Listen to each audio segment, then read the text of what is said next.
我係1A 班嘅李彩瑞，我今日同大家介紹折射嘅原理。折射嘅原理要有兩個三角形嘅磁石片，仲有要7塊正方形嘅磁石片，跟住我就中意咁樣擺嘅，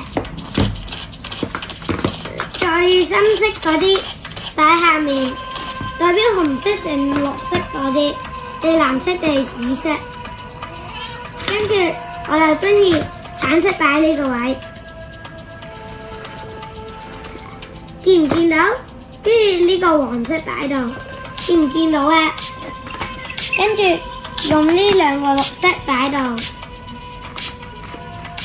呢個就低啲啲，跟住就整到啦。呢個折射嘅原理。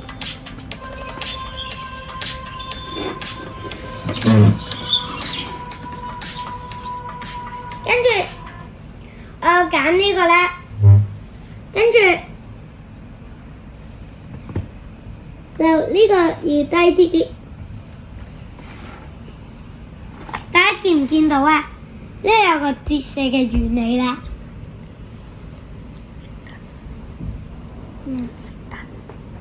大家我要熄一熄燈先。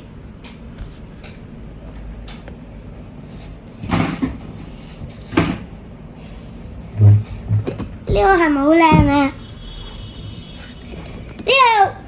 呢個影片咁靚，其實呢個唔關事嘅，咁靚。